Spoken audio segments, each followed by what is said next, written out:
Great show. There you go. That's right.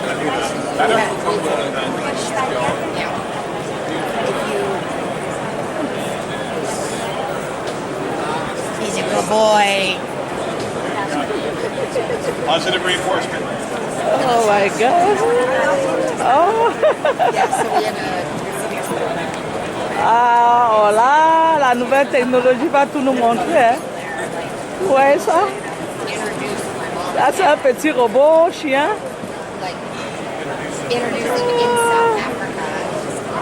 Technologie. Ah oui, hein. À ABCS, on va tout voir de toutes les couleurs.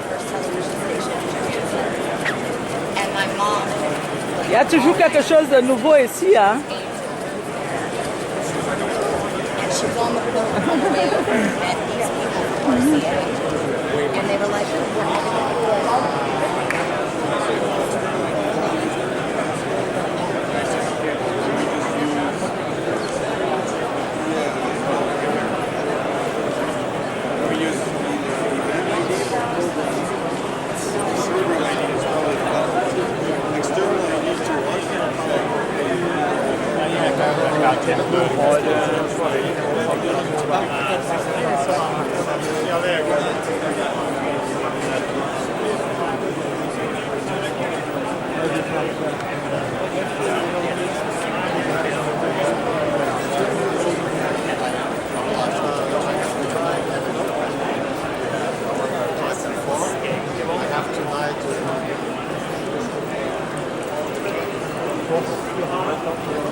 How long are your files?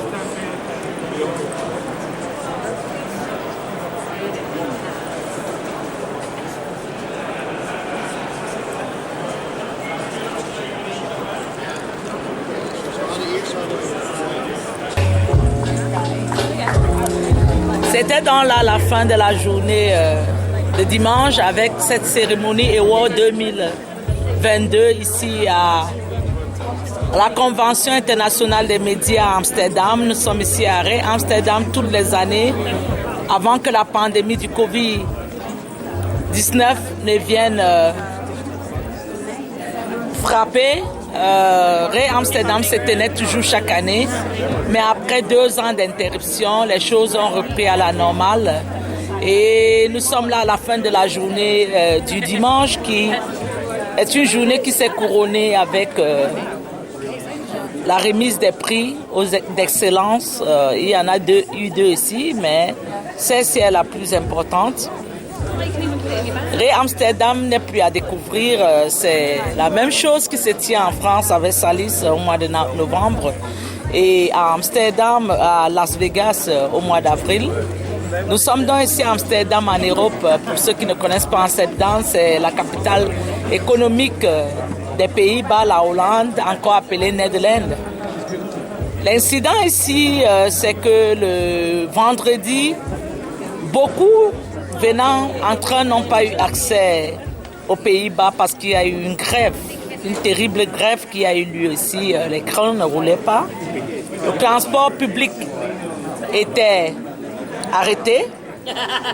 Donc, beaucoup de participants n'ont pas pu arriver à la convention le vendredi. Et je ne sais pas, peut-être le week-end, ce qui fait un coup. Parce qu'on a constaté quand même que l'affluence, bien que la pandémie du Covid-19 n'a pas fait non plus de cadeaux ici, comme dans toutes les sociétés bien sûr et tous les pays, et la guerre en Ukraine qui a frappé très fort, nous ressentons quand même un assouplissement par rapport aux années dernières de cet événement des médias internationaux ici à Amsterdam. Nous sommes partis avec 15 heures d'attente pour pouvoir avoir ça ici aux Pays-Bas. Mais Dieu merci, nous sommes là. Une autre journée continue demain. Celle-ci s'achève avec des mini-soirées par-ci par-là organisées par les présentateurs, les compagnies ici présentes pour permettre à ceux qui sont présents de finir une journée en networking, un petit peu par-ci par-là, des amis qui causent à gauche à droite et des rencontres bien sûr qui se font ici très souvent à ce gigantesque mondial et grand sommet sur les médias internationaux, la technologie et le divertissement. Amsterdam, c'est donc fini pour la journée d'aujourd'hui. Les gens vont se disperser pour aller dans les différents compartiments où des petites fêtes sont en train de se faire pour la fin de cette cérémonie et célébrer la fin de la journée. C'est ainsi que ça se passe ici depuis toutes les années. Chaque jour après la convention, il y a des soirées, des fêtes, des concerts et des networking, meetings qui s'organisent par-ci par-là par les organisateurs ou les présentateurs ici des produits. Je vais donc vous quitter tout en vous disant que Amsterdam est revenu. Nous allons continuer à vous faire vivre l'ambiance ici, qui, il faut le reconnaître, contrairement aux années antérieures, on peut sentir qu'il y a eu un coup. Et il n'y a rien de surprenant parce que tout le monde sait que Covid-19 a été d'un impact incroyable à travers le monde. Et maintenant, avec la guerre en Ukraine, un autre challenge. Mais sinon, tout se passe bien ici, tout est beau, tout est bien ici à Amsterdam. Pas d'incident jusqu'à présent reporté. La ville a commencé à reprendre ses couleurs ce matin quand nous avons quitté le centre-ville avec le bus des médias. On a remarqué quand même qu'il y avait une certaine affluence mieux qu'hier qui a commencé à se mettre en place et nous avons dû voir quelques trains internes qui passaient à l'intérieur de la ville, espérant que le mot de grève qui devait finir aujourd'hui a vraiment pris fin pour que demain soit une journée merveilleuse. Princesse journaliste de Ngoule'S, nous sommes ici à Amsterdam. Je vais vous laisser. Ciao, ciao, ciao et à bientôt. Merci et au revoir. Et au revoir, au revoir. Together with my co-host Dick Hobbs, we are delighted to be your presenters this evening. Hey. Before we start, we would like to say this is a sensitive time and our thoughts are with the royal family right now. After much discussion, we found it was important to honour the individuals and organisations for their commitment and impact across the world, particularly in the areas of innovation, creativity, social impact, diversity, sustainability, values that are close to our Queen and our King. Dick. Sawyer, thank you. What we're going to do this evening is very quickly whisk through the award winners from this year's programme and present their trophies and acclaim them with tumultuous applause from this wonderfully full room. That's great. But before we get started, let's hear from Michael Crimp, who is the CEO of IBC.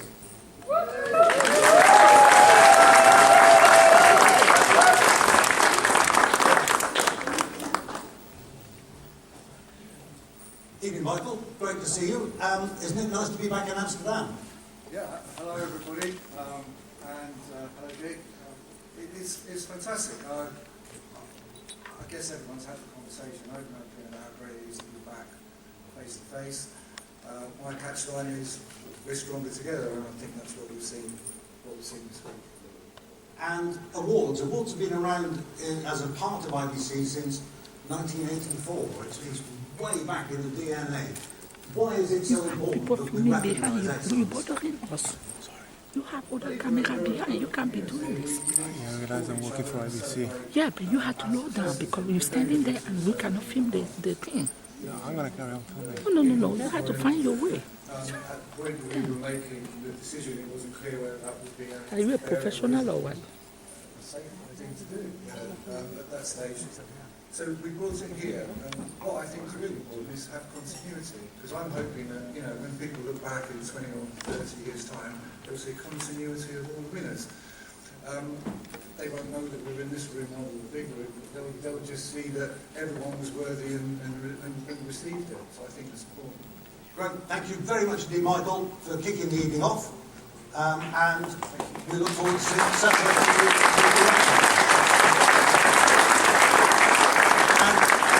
we start with the IBC Innovation Awards. The Innovation Awards are unique and we think uniquely valuable in the industry because they look beyond pure technology and into the way we use that technology in real-world applications.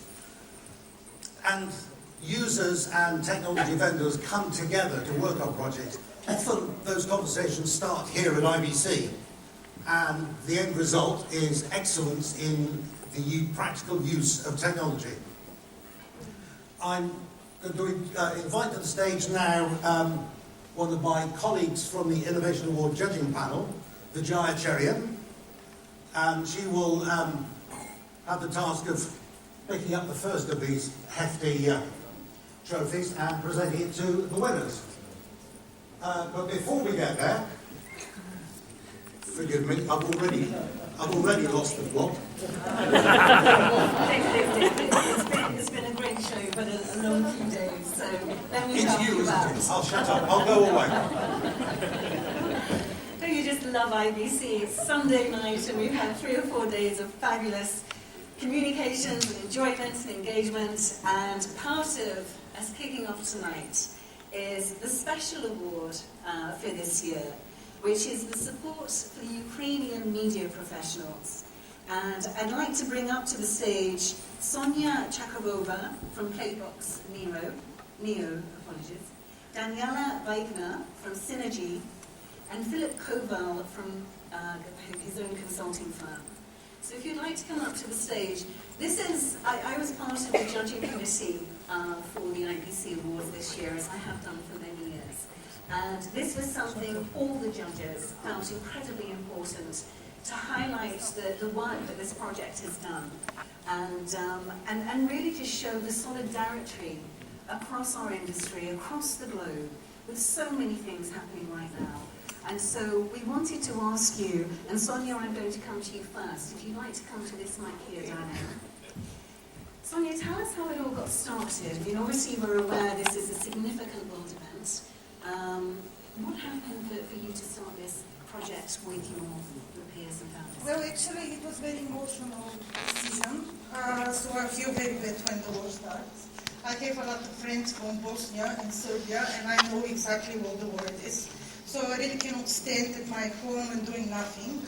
That's why I decided that we have to do something, at least something small, but to help somebody, at least one person. And to be clear, you involved over 400 broadcasters and media professionals from across the world who came together to deliver kits, tech support, content creation.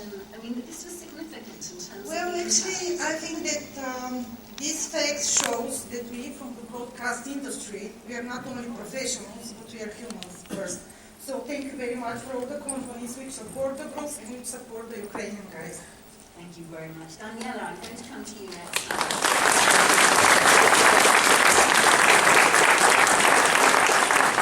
Daniela, you were involved in the practical side of getting the help and support from our fellow professionals across the industry here. Tell us a little bit more about what you did. Well, I have to say it just wasn't me, but I have a company that has a support and development team that are based in the Ukraine, in Septembre, luckily not in Kiev. And we were shocked to our core that on the 24th of February that the Russians had invaded. And of course this affects the company not only professionally, but these guys are our friends and our family who've worked with us for maybe 15, 20 years.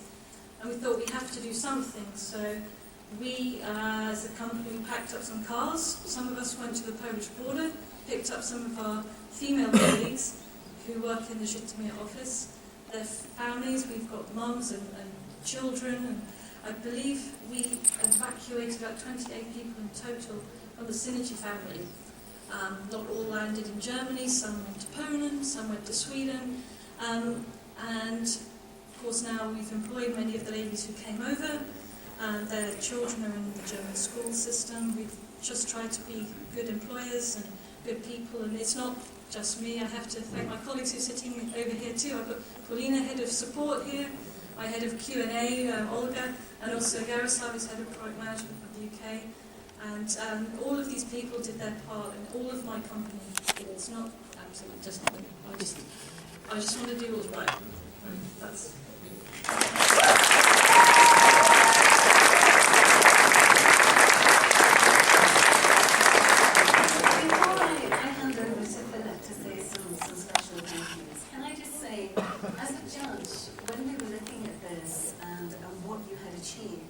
I was sitting in a coffee shop in the UK and I was reading what this group of incredible people had done. And I actually had a waitress come over to me and say, Madam, because I'm that age now, Madam, are you all right? And I just said, I am so moved by what has happened so quickly. So I just think it's absolutely incredible, and I know my fellow judges echo that completely. Philip, let me hand over to you. I know there's a few words you would like to say. Before I say those words and make a special mention for some particular companies and initiatives that have helped us and we've worked with, I'd just like to let you know how quickly this happened. I looked at the timeline last night. I didn't know Sonia or Daniela personally on the 1st of March when the Kiev TV tower struck. That happened at 3 p.m. UK time. At 4:48, I had the first message from Sonia. By 6:05, we had a plan to help refugees, find them jobs, and also put Ukrainian media back on air. It happened that quickly. So, what happened in the days after is what you know about. So, we would like to mention the following companies and initiatives. Obviously, Playbox Neo and Synergy are very close to our hearts. Avid for supporting their personnel in Ukraine. Please stand up, Avid.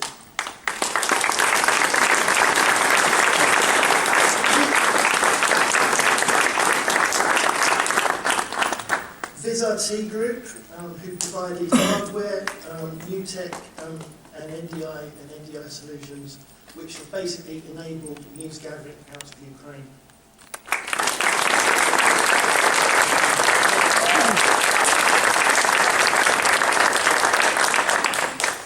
TVU networks for transceivers, cloud solutions and other solutions that enabled what we were doing with Channel in the Box.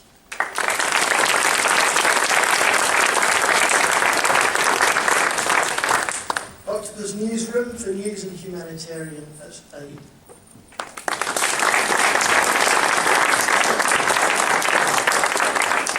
And Vision House for the incredible Stand for UA charity.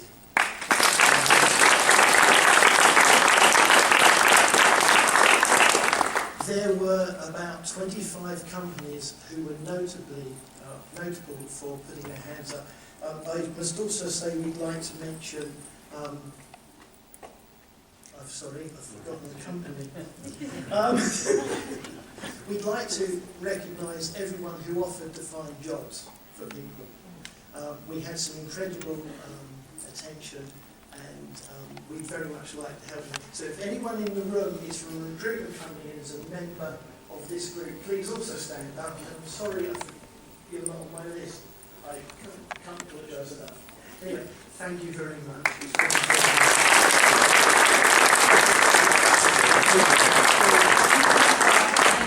Mr. Dick to present the award and for your photo opportunity. So, who's going to hold it? Slightly heavy.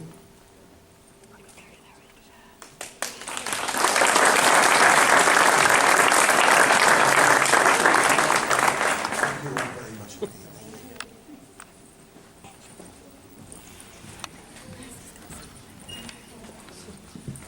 So, in a change to the scheduled programming, we're now going into the Social Impact Awards, not the Innovation Awards. They're going to come a bit later.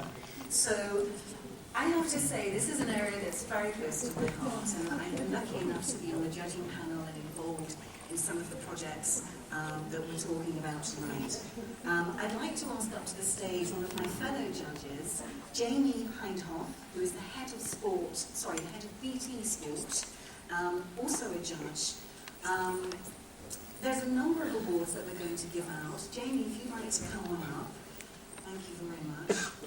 So in terms of the first award is for social impact, and we would like to just call out a couple of the finalists that, again, it was so close. And I know as judges we always say that, but it really was. I mean, you had to see me in this coffee shop when I was going through all these entries. It was just incredible. But we'd like to say a special shout out to Paramount for the MTV European Music Awards in Budapest, the LGBTQ support that they gave that was just so apparent in a country that was so against any programming that included minority people in the awards. They used the power of their voice to really drive forward awareness of social impact, not just in Budapest, but also across the world. But the winner of this award is actually the Ekwini film production company. And this is a beautiful story of filmmakers in South Africa who use the power of storytelling to create authentic stories and voices which were unchanged, and using young people to learn how to use digital devices, create stories, and get those out onto the multiple platforms that we now all know and love. Unfortunately, they can't be here tonight to accept their award, but we would like to say a very special thank you. And we're aware of the amazing work that you're doing. It's the next generation, it's social impact, and it's incredibly important. So if I can move on to the Diversity and Inclusivity Award. Again, some incredible finalists here. A special mention to Ramped, who are a recording company that helps artists with disabilities. So artists and music professionals who otherwise wouldn't get access to the industry.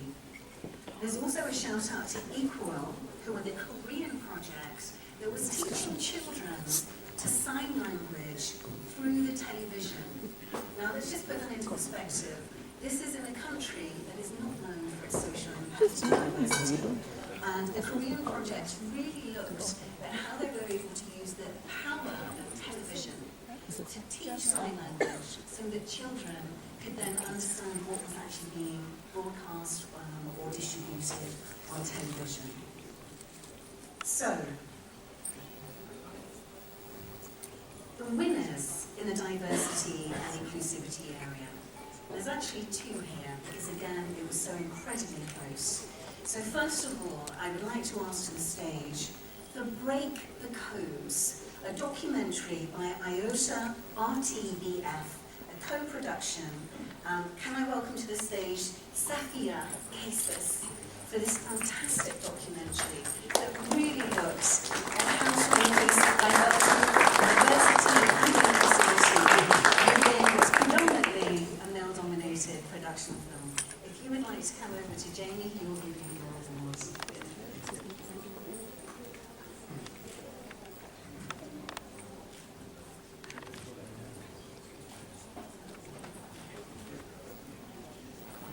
Thank you very much.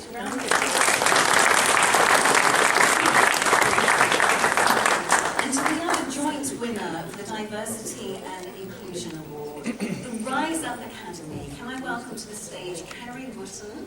Where are you, Carrie?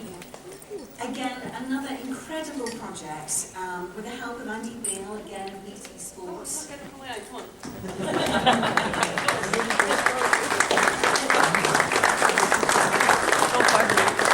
of you will know the Rise Up Academy. There's been a whole series of projects that these people have done, not just with professionals, but now in schools and academies, with young children, in socio-economic areas where they don't have access to mentors and people that are teaching them about our industry and how to move forward. Congratulations. Thank you. Thank you so much. Thank you.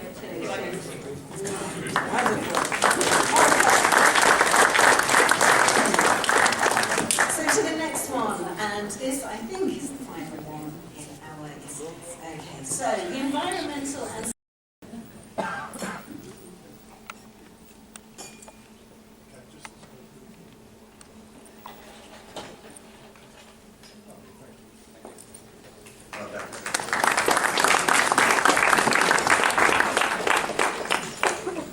final award in the science category, just one more after that, comes to the large category, which stands above 100 square metres.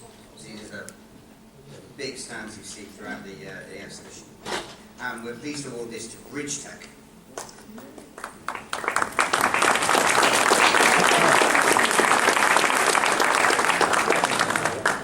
Bridge Tech showed a colourful, clean and spacious stand, and you could easily understand what they did from the display that was there. You were invited in to see, hear and understand more. And hopefully we've got Tim from Bridge Tech here. Here's Tim.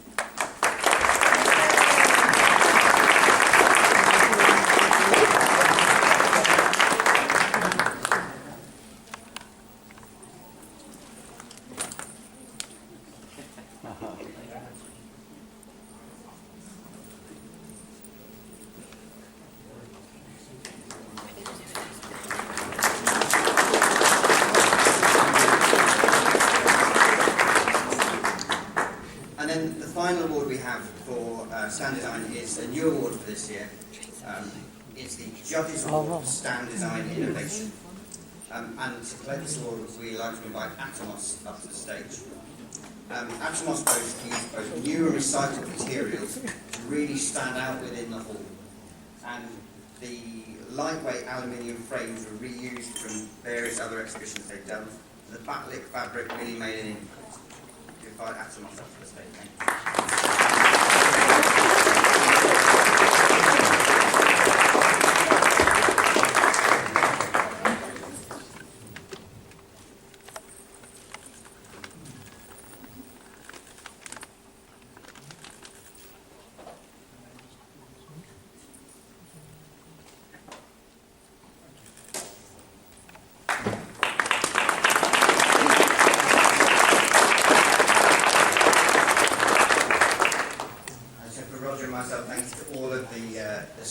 Designers and everybody that put so much hard work in. There were over 40 finalists from throughout the exhibition, and you should see their boards if you go around tomorrow. And well done, everyone.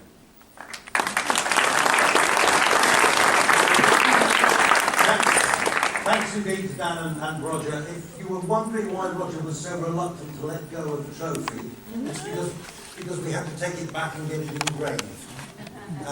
Their names aren't on it yet, so as soon as their names are on it, they will be on their way to the winning companies. The International Order for Excellence. It's IBC's highest award, and it's given for an outstanding contribution to the industry. Previous winners, if you've been around for these events in the past, you'll remember Sesame Street. Who remembers? Oh, yeah. Who remembers Ernie popping up on the stage? My favourite moment in IBC ever, I think. But also Sir David Attenborough, Ang Lee, and the Metropolitan Opera House of New York. This year, we celebrate an event that actually happened 100 years ago. 100 years ago, November 1922 to be precise, in a building just off the Strand in central London. Station 2LO became the world's first public radio broadcaster. It very quickly became the British Broadcasting Company and then the British Broadcasting Corporation. In 1936, BBC added the world's first television service. By 1997, it had identified the growing promise of the internet. Can you remember that far back? It's only 25 years. And BBC Online was introduced, and in 2007, BBC introduced the iPlayer. It's a constant stream of innovation, but also it reflects the whole industry we're in. So I think it's very much not just an award for the BBC and 100 years of the BBC, but 100 years of the whole industry that we are all immersed in. Now, of course, following the death of Her Majesty the Queen, the BBC have had to withdraw from public events. They send their apologies for not being able to be with us tonight, but very much thank IBC for this important award.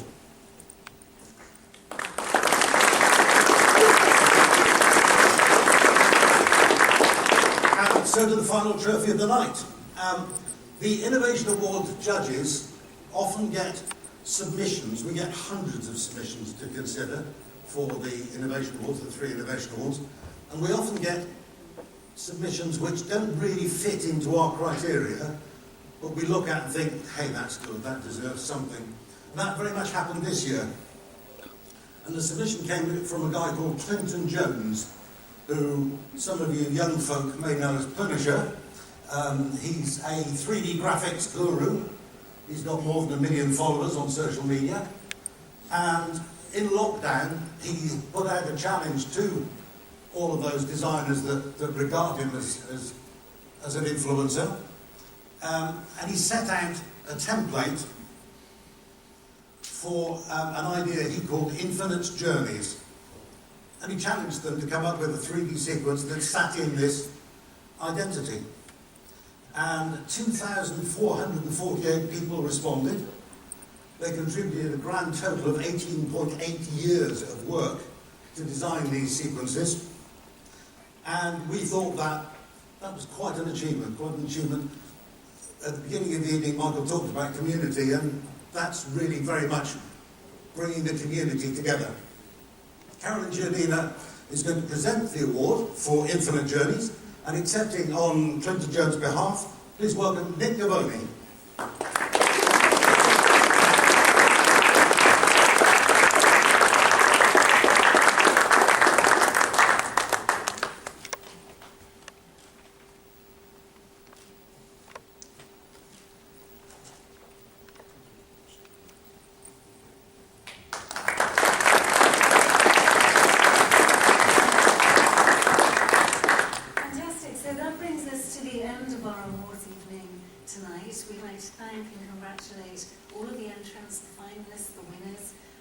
It's a huge important part of IBC, and I think, as Mike said earlier, being able to continue that tradition and continue the celebration of the innovation, the creativity, the energy, the social impact, diversity is critical as well as wonderful. So we're going to let you get back to networking, which I think is also known as drinking at the bar.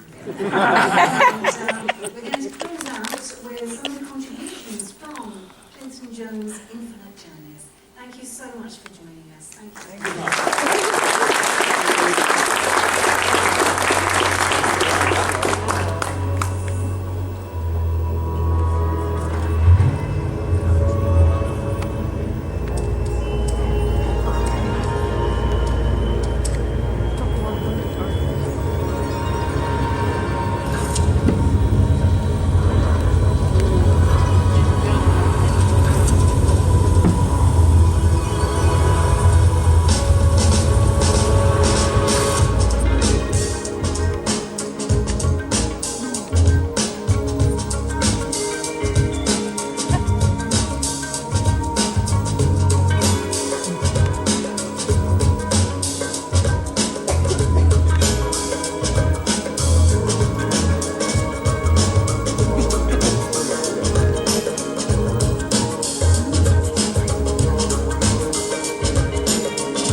sustainability and how we drive it across the industry and in every aspect of our industry. In terms of the finalists, a special shout out to Worldcast Group for their smart FM transmitter, which has resulted in a 40% reduction in carbon emissions. So well done to the Worldcast Group.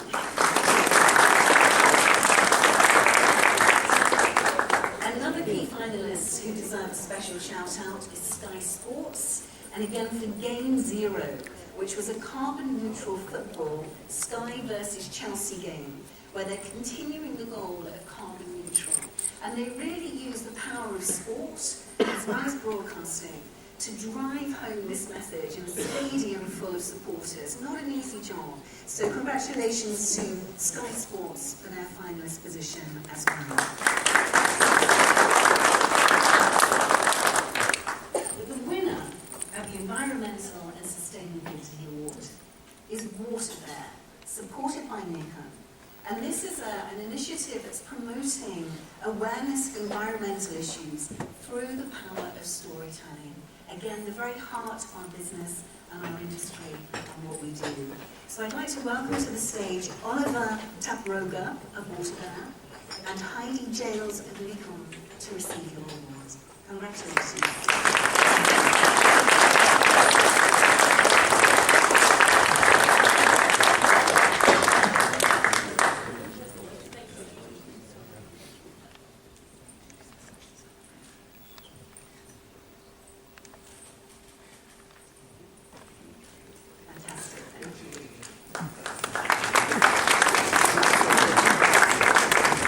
Congratulations to all of the finalists and indeed all the entrants. I mean, there were so many. The awards have become a real pillar of what the industry is doing and a beacon as part of IBC.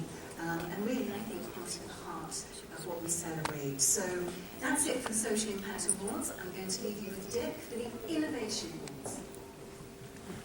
Thanks, Alea. And in the age-old broadcast tradition of turning over 2 pages of your script at once, I've already introduced the Innovation Awards. We know why we're here. The Jaya can now actually stand up and come up on stage to be ready with the trophies.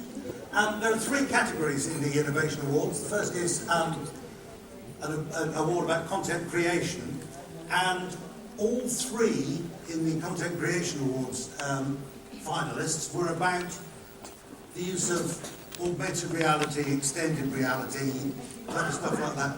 And the judging panel found it very, very difficult to find a way through to decide which was first. So very, very high commendation to the other 2 finalists, the first of which was the Explorer app for the Dubai Expo. And this had 2 functions. It was a complete digital copy of the physical event, so you could stay at home and see what was at the Dubai Expo. But if you were on site, you had all sorts of augmented things that popped up and entertained you as you went around. So congratulations to the technical team behind the Explorer app for Dubai Expo.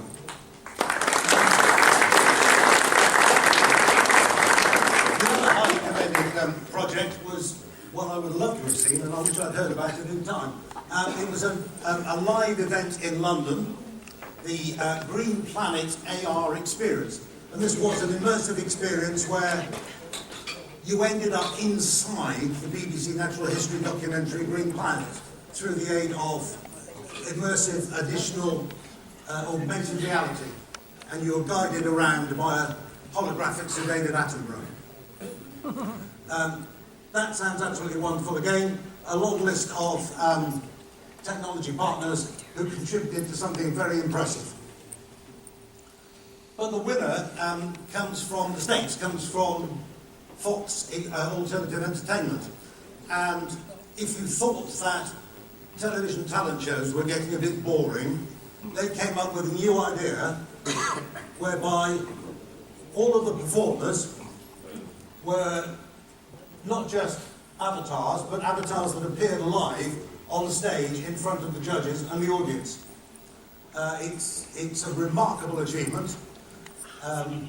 And to accept the award on behalf of Fox, we have here tonight Anya Blondin from Epic Games and Laura Hetzing and Phil Ventry of Silver Spoon Animation.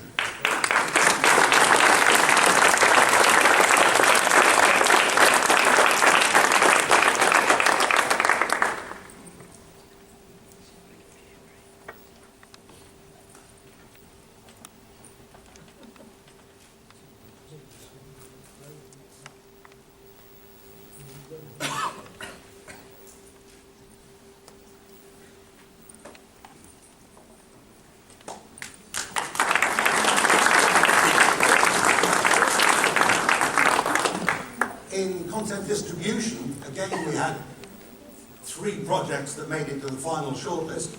The first is Supersport Schools from South Africa. Supersport is the major sports broadcaster in the country, and they recognise that the continuing health of professional premium level sports depends upon new talent coming up from schools, and new talent coming up from schools depends upon them having role models and encouragement. So they launched a new platform, Supersport Schools, which aims to show school level, high school level sports to the same high standards. The second highly commended project is from the world of Formula One.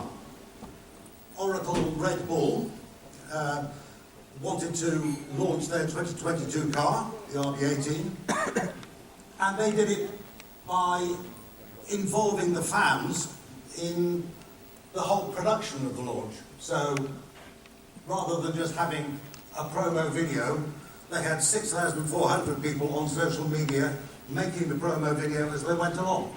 A new approach, a clever approach, and well done to Oracle Red Bull for that.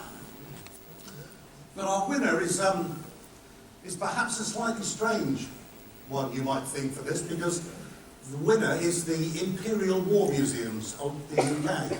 And what they've done is taken their archive of more than 1 million objects, as well as recordings, and created a single digital repository of it all. So they're protecting content, they're protecting artifacts for future generations, not just as an act of creating museums, but as a living resource used for movies like Peter Jackson's recent World War I feature. So congratulations to the Imperial War Museum. Collecting on their behalf, we have Betsy Doty, Hossein Shakeri, and Craig Bungay from the Imperial War Museum's technology partner, Spectralogic.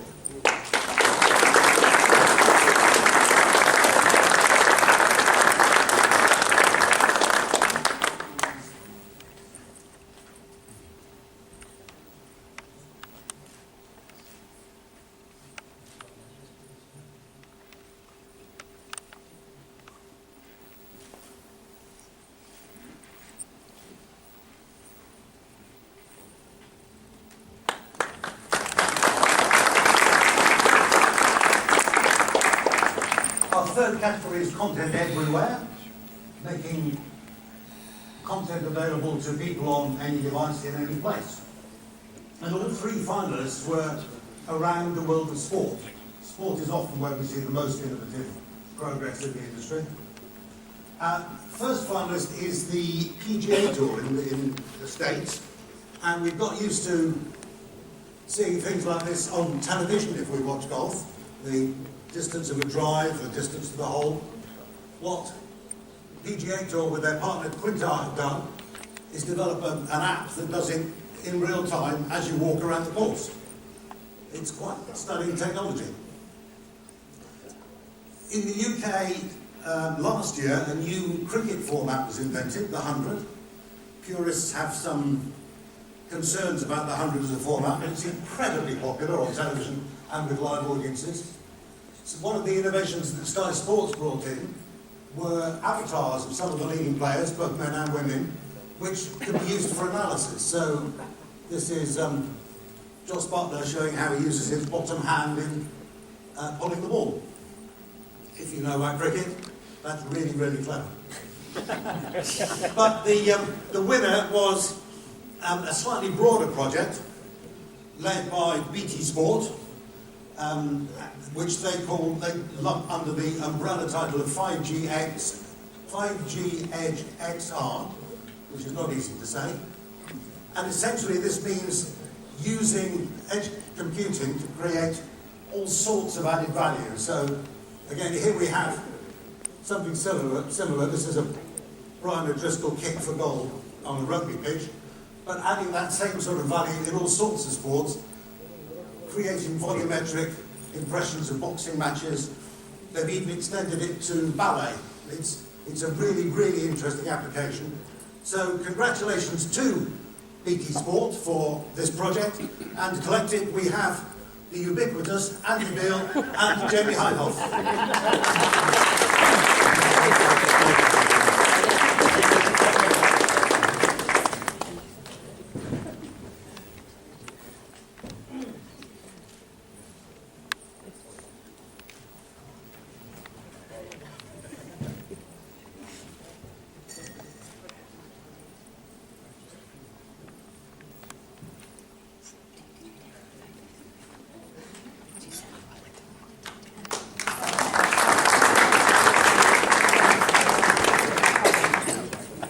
Remember those faces, we will see them again.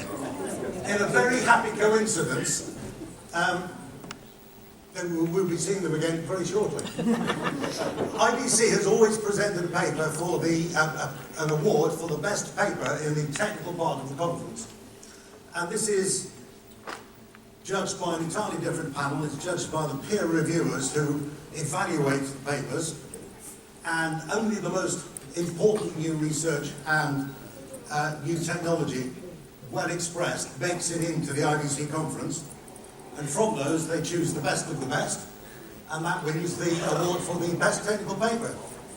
And this year, as I say, it was entirely coincidental, but very happy coincidence. It was won by the authors of the paper on BT Sport's 5G Edge XR project. So please welcome, and I hope they have arrived now, Andy Gower from BT Sport, Rob Oldfield, the authors are Andy Gower from BT Sport, Rob Oldfield of Source of Sound, Nick Fellingham from Condensed, and Adrian Godfrey of the Grid Factory. Presenting the award is Nick Lodge, the executive producer of the technical papers at IBC, and Andy Gower and Rob Oldfield, I hope, are here collected. If not...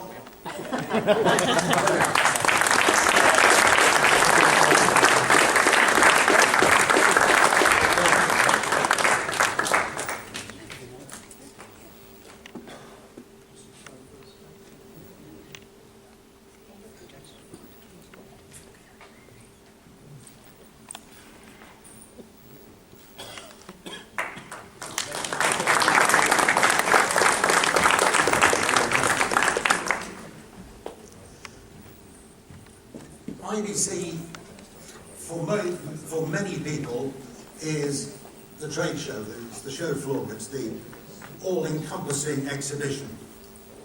And IBC traditionally presents awards for the best stand design, the way that people are helped around the exhibition to find the products and services that they need. To focus on the IBC Stand Design Awards, please welcome to the stage Roger Thornton, who is the chair of the exhibition committee, and Dan Chinobria, who has been leading the judging panel who have evaluated every single stand in the building.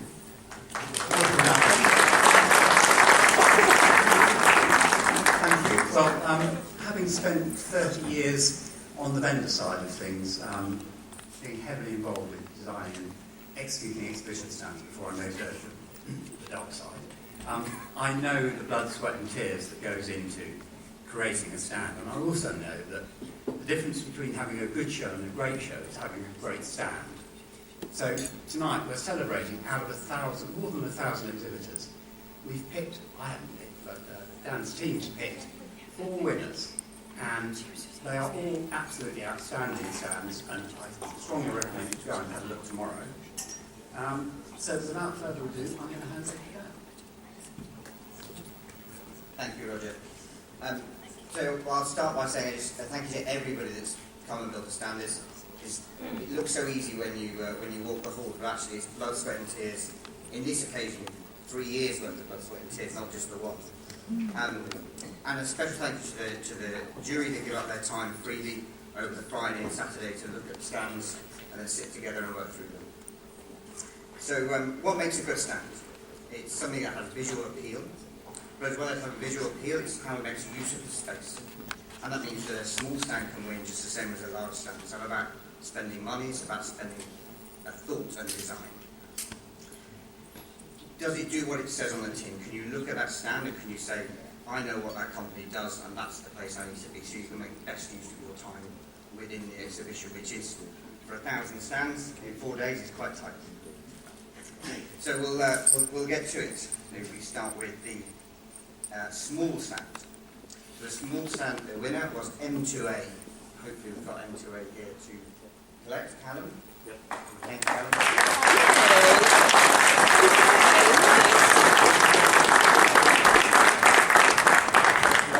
M2A made a great use of space in a small stand environment.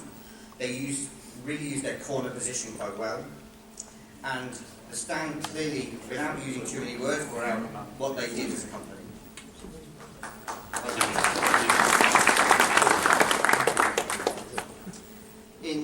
In the medium category, we have a company called Asben.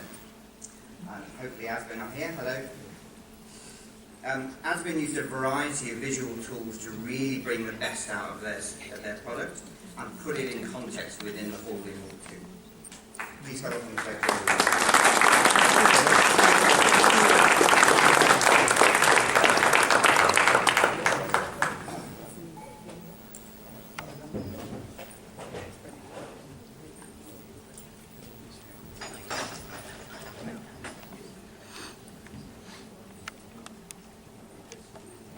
I need an intro.